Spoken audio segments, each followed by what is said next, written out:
Halo semuanya, perkenalkan nama saya Arum Dwi Utari dengan NIM 29/2019-110. Saya dari RS19E. Di sini saya akan mempresentasikan video micro teaching yang sudah saya buat. Selamat menyaksikan. Halo anak-anakku semua, bagaimana kabarnya hari ini? Pasti kalian sehat-sehat ya di rumah. Pada hari ini, Ibu akan memulai pembelajaran dengan materi dongeng. Di mata pelajaran bahasa Indonesia banyak sekali teks-teks bacaan yang dapat kita pelajari. Ada teks dongeng, ada teks pidato, ada teks deskripsi, ada teks narasi, ada teks prosedur, dan lain sebagainya. Pada kesempatan kali ini kita akan mempelajari teks dongeng. Apa sih dongeng itu? Menurut Kamus Besar Bahasa Indonesia atau KBBI, dongeng merupakan cerita yang tidak benar-benar terjadi. Dongeng merupakan bentuk karya sastra lama yang sudah berkembang sejak zaman dahulu. Umumnya, pengarang sebuah dongeng tidak dapat dikenali karena dongeng adalah bentuk cerita turun-temurun dari nenek moyang. Kejadian pada dongeng terkesan sebagai kejadian yang sungguhan. Namun, pada dasarnya, dongeng adalah cerita fiktif dan imajinatif, seperti binatang dan tumbuhan yang bisa berbicara layaknya manusia. Meski isi dongeng hanya cerita fiktif dan imajinatif, pembaca dan pendengar pasti akan merasa terhibur. Di cerita-cerita dongeng ini banyak sekali jenis-jenisnya. Jenis-jenis dongeng yang pertama yaitu cerita fabel, yang kedua cerita jenaka, yang ketiga cerita legenda, yang keempat cerita mitos, yang kelima cerita sage, dan yang terakhir adalah cerita parabel. Mari kita pelajari jenis-jenis dongeng ini satu persatu agar kita dapat mengenalinya. Jenis dongeng yang pertama yaitu cerita fabel. Cerita fabel adalah cerita dongeng tentang binatang, di mana tokoh-tokohnya adalah binatang, tetapi memiliki penggambaran watak dan sifat seperti manusia. Cerita fabel termasuk salah satu dongeng yang paling banyak diceritakan oleh orang tua, karena di dalamnya terdapat pesan moral. Salah satu contoh cerita fabel yaitu Kancil dan si Buaya. Anak-anak pasti sudah pernah mendengar cerita si Kancil yang cerdik yang membohongi buaya agar Kancil dapat melewati sungai yang sangat luas dengan melompati beberapa buaya. Itu salah satu cerita fabel yang biasanya kita dengar dari orang tua, dari nenek, dari teman kita, dari kakak kita, atau siapapun yang pernah menceritakan kepada kita. Nah, yang kedua yaitu cerita jenaka. Cerita jenaka merupakan cerita lucu dan mengundang orang untuk tertawa. Pastinya mereka muncul perasaan menyenangkan saat mendengar atau membaca. Salah satu contoh dongeng cerita jenaka adalah Kabayan. Yang ketiga ada cerita legenda. Dongeng cerita legenda merupakan cerita yang berhubungan dengan cerita suatu tempat atau asal-usul sebuah tempat. Cerita-cerita legenda banyak terdapat di Indonesia karena Indonesia banyak tempat-tempat yang bersejarah yang di dalamnya terkandung nilai-nilai pendidikan. Contoh dongeng cerita legenda yaitu Danau Toba, Tangkuban Perahu, dan Asal-usul Banyuwangi.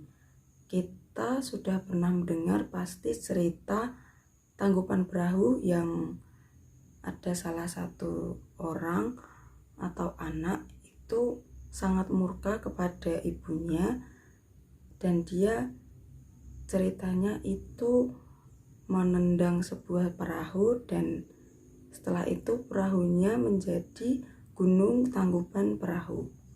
Itu adalah salah satu cerita legenda yang populer yang pernah Ibu dengar. Selanjutnya, cerita mitos. Cerita mitos merupakan dongeng yang berhubungan dengan kepercayaan masyarakat terhadap hal-hal yang tidak masuk akal. Biasanya, pada dongeng cerita mitos ini berhubungan dengan hal gaib, makhluk halus, atau dewa-dewi. Contoh dongeng pada cerita tersebut yaitu Roro Jonggrang. Selanjutnya ada cerita sage. Cerita sage kurang begitu terkenal di masyarakat jika dibandingkan cerita fabel dan legenda. Cerita sage adalah salah satu jenis dongeng yang mengandung unsur sejarah dan telah bercampur dengan fantasi rakyat. Contoh dongeng cerita tersebut yaitu Tutur Tinular dan Panji Laras.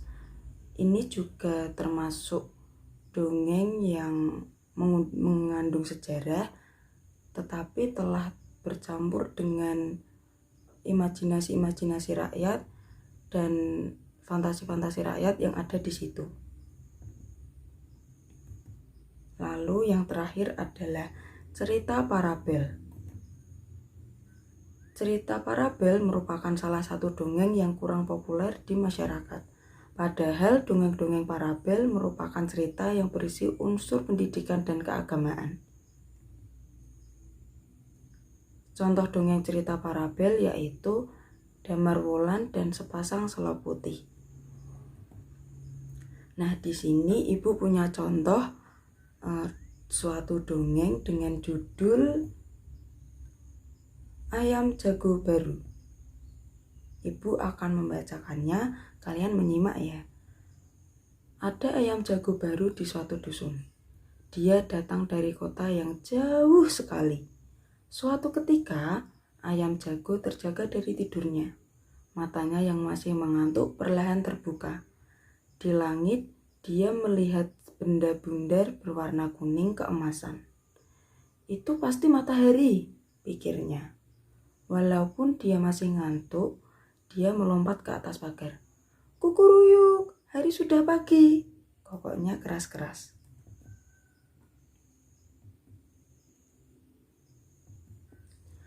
Induk-induk ayam bergegas berlarian keluar. Mereka mulai mengais-ngais mencari makan. Wah, betapa gelapnya hari ini, keluh mereka. Tiba-tiba terbang melintas seekor burung hantu. Dia hinggap di pohon dekat mereka. Kamu siapa? Tanya si ayam jago baru.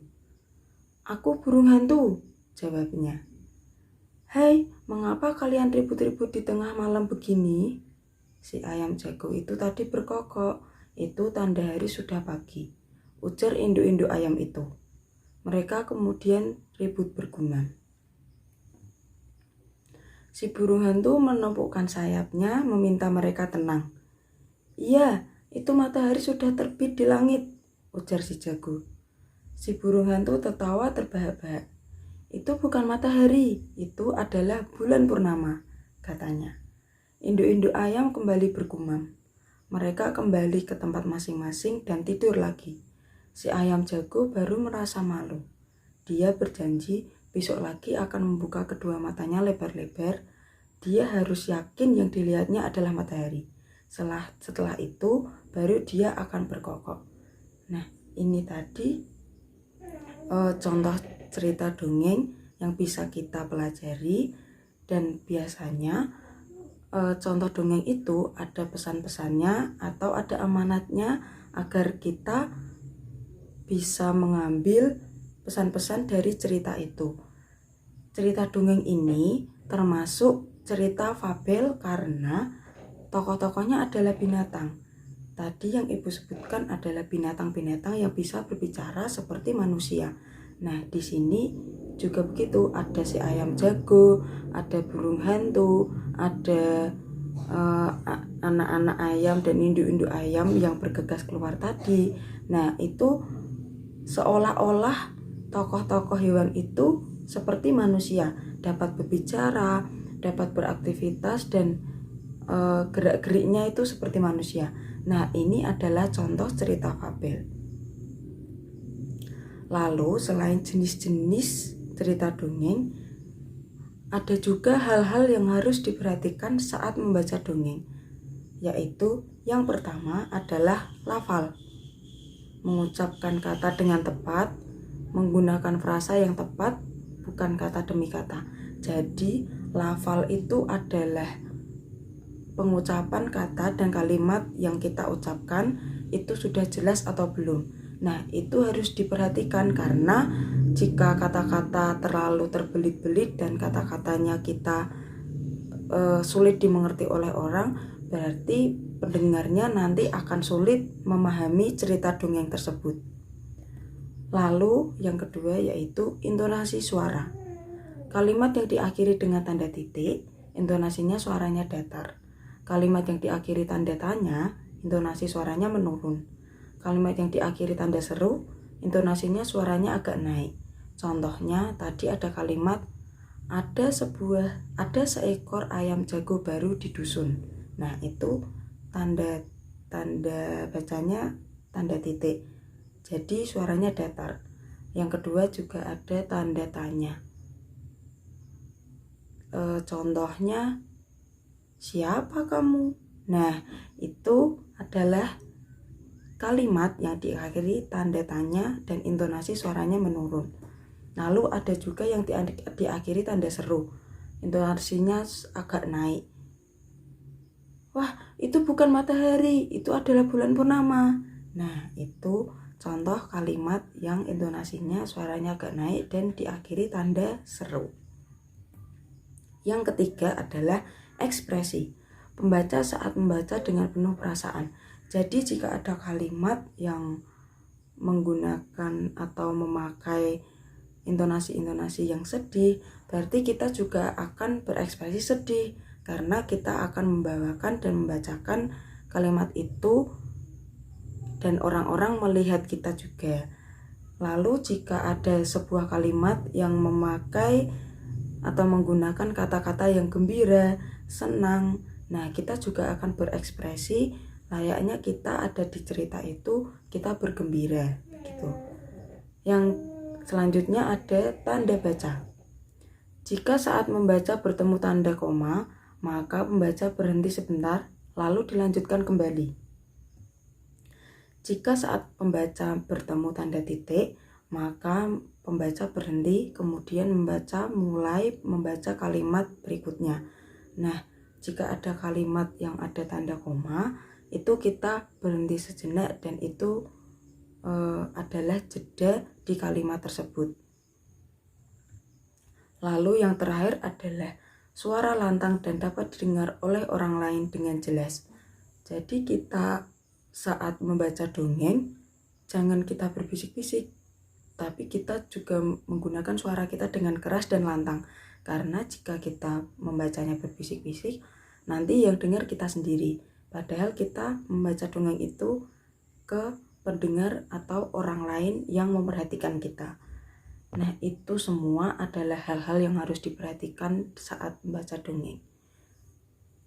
Oke, pada pembelajaran hari ini kita telah mempelajari apa saja yang ada di dongeng. Tadi ada jenis-jenis dongeng, ada contoh dongeng yang sudah Ibu bacakan, ada juga hal-hal yang harus diperhatikan saat kita membaca dongeng agar kita juga dapat mempraktekannya dengan baik dan benar. Nah, ini sekian materi yang dapat Ibu sampaikan. Semoga materi ini dapat kita gunakan di praktek-praktek atau pembelajaran-pembelajaran yang akan datang, dan semoga materi ini dapat menambah pengetahuan kita. Sekian, mohon maaf jika ada salah kata dan banyak kurangnya. Nah, itu tadi video yang sudah saya buat dan yang bisa saya paparkan. Terima kasih atas perhatiannya. Mohon maaf jika banyak salahnya dan banyak kurangnya. Sampai jumpa.